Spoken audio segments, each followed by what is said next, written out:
Morning students, এই বছরে যে অ্যাডমিশান চলছে না গ্র্যাজুয়েশন কোর্সে, বিশেষ করে তার মধ্যে যে অনলাইন পোর্টালের মাধ্যমে, যে সেন্ট্রালাইজড অনলাইন পোর্টালের মাধ্যমে বা প্রাইভেট কলেজগুলোয় যে অ্যাডমিশান চলছে, তো সব জায়গাতেই যে একটা রেশিও আসছে যে কোন কোর্সের প্রতি স্টুডেন্টদের আগ্রহটা বেশি, সেইখানে যেমন দেখা যাচ্ছে যে সত্যিকারের ভবিষ্যতে কিছু ডায়নামিক কোর্স, সেই কোর্সগুলোর প্রতি যেমন স্টুডেন্টদের বা গার্জেনদের আগ্রহ বাড়ছে এবং সেইখানে অ্যাপ্লিকেশান বাড়ছে। কিন্তু একটা নেগেটিভ ব্যাপার দেখলাম যে বেশ কিছু এমন কোর্সও আছে যে কোর্সগুলো কিন্তু ভবিষ্যতে ভীষণভাবে আরও বেশি কাজের সুযোগ করে দেবে, আরও কাজের সুযোগ পাওয়ার জন্য আইডিয়াল কোর্স। এবং এখনও কিন্তু স্টুডেন্টরা জাস্ট সেই কোর্সটা ট্র্যাডিশনাল কোর্স নয়, বা সেই কোর্সটা চিরাচরিত কোনো কোর্স নয়, বা লোকের মুখে মুখে প্রচারিত হওয়া খুব একটা কোর্স নয়, এই কারণে সেই সমস্ত কোর্সগুলো চয়েস করছে না। এবং আমি তোমাদের বলবো যে এটাই সুযোগ যে এই সমস্ত কোর্সে অ্যাডমিশান নিয়ে ভবিষ্যতে কেরিয়ারটাকে টপ লেভেলে নিয়ে যাওয়ার। তো তার মধ্যে যেটা অন্যতম প্রধান কোর্স না, সেটা হচ্ছে BSc media science. BSc media science, mass media নিশ্চয়ই তোমরা শুনেছো, মাস মিডিয়ার ওপর যে কোর্সগুলো আছে তার মধ্যে অন্যতম একটা ভালো course BSc in media science. MAKAUT affiliated কলেজগুলোতে করানো হয়। ফুল টাইমের 4 ইয়ার্স ডিগ্রি কোর্স। ক্লাস 12-এ আর্টস, কমার্স, সায়েন্স যে কোনো মানে কম্বিনেশানই তোমার থাক, কোনো অসুবিধা নেই। তোমার মার্কসের ভিত্তিতে এই মানে গ্র্যাজুয়েশান কোর্সে অ্যাডমিশান পেয়ে যাবে। Fantastic graduation course. এবং শুধু তাই নয়, 4 বছরের যে কোর্স, সেই কোর্স কমপ্লিট করার পরে একাধারে যেমন বিভিন্ন মিডিয়া ইন্ডাস্ট্রির মধ্যে টেলিভিশন নেটওয়ার্কগুলো এসে যাচ্ছে, যে সিনেমা ইন্ডাস্ট্রি সেইটা এসে যাচ্ছে, ওটিটি প্ল্যাটফর্ম এসে যাচ্ছে, যত নিউজ বা মিডিয়া হাউস, নিউজ চ্যানেল যেগুলো বিভিন্ন ম্যাগাজিন বেরোয়, বা ওয়েব পোর্টাল, নিশ্চয়ই তোমরা জানো বিখ্যাত মিডিয়া হাউসগুলো এখন ওয়েব পোর্টালে চলে এসছে, সেইখানেও কাজ করার জন্যে একটা আইডিয়াল কোর্স। আর শুধু তাই নয়, শুধু যে মিডিয়া হাউসগুলোতেই কাজের সুযোগ পেতে পারো তা নয়, তার সাথে সাথে যে কোনো টপ লেভেলের এমএনসিতে হাই স্যালারি নিয়ে চাকরি পাওয়ার সুযোগ পেতে পারো। কারণ এই কোর্সের মধ্যে পাবলিক রিলেশন বিল্ডিংয়ের যে মানে ট্রেডগুলো হয়, যে বৈশিষ্ট্যগুলো দরকার হয়, সেইগুলোও কিন্তু এই কোর্সে শিখিয়ে দেওয়া হয়। যে কারণে স্টুডেন্টরা যেরকম মিডিয়া হাউসে চান্স পায়, সেরকম অন্যান্য যে এমএনসি, সেখানেও কিন্তু একটা হাই মানে প্রোফাইল ডেজিগনেশান নিয়ে চাকরি পাওয়ার ভীষণ সম্ভাবনা থাকে। রিসেন্ট কিছু রিসার্চে বেরিয়ে এসছে যে বিটেক কলেজ থেকেও না যে সমস্ত স্টুডেন্টরা বেরোয়, তাদের মধ্যে মানে পাস করে বেরোয়, তাদের মধ্যে 80% জব রেডি নয়।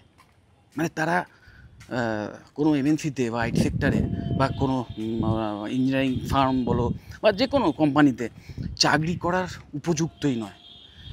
হয়তো থিওরিটিক্যাল নলেজ খুব ভালো আছে, প্র্যাকটিক্যাল হয়তো নলেজ বা স্কিল রয়েছে, কিন্তু একটা ইন্ডাস্ট্রিতে কাজ করতে গেলে যে জব রেডিনেসের ব্যাপারটা দরকার হয়, যে পার্টিকুলার কোনো বিষয়ে টেকনিক্যাল স্কিলগুলোর দরকার হয়, সেইগুলো তাদের নেই। যে কারণে সবাই বলে যে আমরা চাকরি পাচ্ছি না। চাকরি কিন্তু আছে, প্রচুর চাকরি আছে, কিন্তু তোমাকে বুঝে নিতে হবে যে তোমার কোন কোন স্কিলগুলোর ওপর বেস করে বেশি খাটতে হবে, যেটার মাধ্যমে কিন্তু তুমি চাকরিটা পেতে পারো। তো তোমরা একটু খোঁজ দিলেই জানতে পারবে যে এই সমস্ত এমএনসিগুলো ইভেন এই বিটেক ফ্রেশার্স যারা পাস করে বেরোচ্ছে, তাদেরকেও না ট্রেনিং দেওয়ার জন্যে নিজেরা ব্যয় করে। জব রেডিনেসের অন্যতম প্রধান যে ব্যাপারটা, সেটা হচ্ছে তুমি যে ফিল্ডেই যাও, তোমার সফট স্কিল কিন্তু দারুণভাবে মানে ঘষা মাজা থাকতে হবে। সফট স্কিল মানে বুঝতে পারছো নিশ্চয়ই, যে স্পোকেন পাওয়ার, যেটা মানুষের সঙ্গে কথা বলার যে পাওয়ার, গ্রুপ ডিসকাসিং যে পাওয়ার, বা লিডারশিপ, ওকে, বা কমিউনিকেশান কীভাবে বিল্ড করতে হয়, বা রিলেশান কীভাবে বিল্ড করতে হয়, এই পাওয়ারগুলো। এবং এগুলো কিছু কিছু মানুষ আছে যারা নিয়ে জন্মায়, যাদের মধ্যে অটোমেটিক্যালি থাকে, কিন্তু অনেকের হয়তো সেটা না থাকলেও সেটার উপর কাজ করে, সেটার উপর আলাদা করে মানে নিজের এফোর্ট দিয়ে সেইগুলো তৈরি করে নেওয়া যায়। এবং তার জন্য বিভিন্ন ট্রেনিংয়ের ব্যবস্থা হয়। ট্রেনিং আছে, সেই ট্রেনিংয়ের মাধ্যমে নিজেকে তৈরি করতে হয়। তো সেই ব্যাপারটা কিন্তু এই কোর্সের মধ্যে কমপ্লিটলি রয়েছে। মানে একাধারে যেমন যে কোনো মানে কোম্পানিতে ব্যাক এন্ডে বসে বিভিন্ন ক্রিয়েটিভ কাজ তুমি করার যোগ্যতা এখানে অর্জন করছো, ঠিক সেরকম সেই কোম্পানির ফ্রন্ট এন্ডে থেকে অ্যাজ এ মার্কেটিং অফিসার বা as a public relation officer এই টাইপের যে পোস্টগুলো রয়েছে সেখানেও কিন্তু কাজ করার জন্য যা যা ট্রেডসের দরকার সেগুলো সবই এই কোর্সে শেখানো। তো আমি তোমাদের বলবো তোমরা অবশ্যই এই কোর্সটা নিয়ে একটু বেশি সজাগ হও, এবং এখনও পর্যন্ত যদি ডিসাইড না করে থাকো যে কোন কোর্সটা করবে, অথচ এরকম একটা চিন্তা থাকে যে না গ্র্যাজুয়েশানটা করার পরেই যাতে চাকরি পেতে পারি ভালো জায়গায়, তাহলে কিন্তু এটা অসাধারণ কোর্স। আমি অবশ্যই এই কোর্সের সিলেবাসটা আমার এই ভিডিওর লিঙ্কে দিয়ে দেবো, তোমরা দেখে নেবে। এবং আমাদের ওয়েস্ট বেঙ্গলের বেশ কয়েকটা ভালো ভালো কলেজ আছে যেখানে কিন্তু এই সমস্ত যে সফট স্কিলের যে ট্রেনিং, টেকনিক্যাল স্কিলের সাথে সাথে সেই সফট স্কিলের যে ট্রেনিং সেটাও কিন্তু ফ্রিতে দেওয়া হয় স্টুডেন্টদের কমপ্লিট প্লেসমেন্ট সাপোর্ট দেওয়া হয়। এবং যতদিন না সেই স্টুডেন্ট সত্যিকারের একটা ভালো জায়গায় প্লেসড হচ্ছে, ইভেন পাস করে বেরিয়ে যাওয়ার পরেও, তারপরেও কিন্তু তাদের বিভিন্ন ট্রেনিং বা বিভিন্ন প্লেসমেন্টে বসে দেওয়ার সুযোগ, এইভাবে স্টুডেন্টদের কিন্তু প্লেসমেন্টের জন্য অ্যাসিস্ট্যান্স দেওয়া হয়। সো অবশ্যই সেই সমস্ত কলেজ সম্বন্ধে জানতে গেলে আমাকে কল করতে পারো। আমি অবশ্যই কয়েকটা কলেজের ওয়েবসাইটের লিঙ্কও আমার এই ভিডিও ডেসক্রিপশান বক্সে দিয়ে দিচ্ছি, যেগুলো আমি জানি।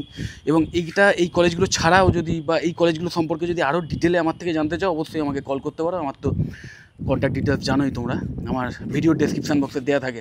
তো যাই হোক, ভিডিওটা যদি ভালো লাগে অবশ্যই লাইক করো, চ্যানেলটা যদি সাবস্ক্রাইব না করে থাকো একটু সাবস্ক্রাইব করে দাও, আর এই ভিডিওটা যতটা পারো বন্ধুবান্ধবদের শেয়ার করে দিও। টাটা।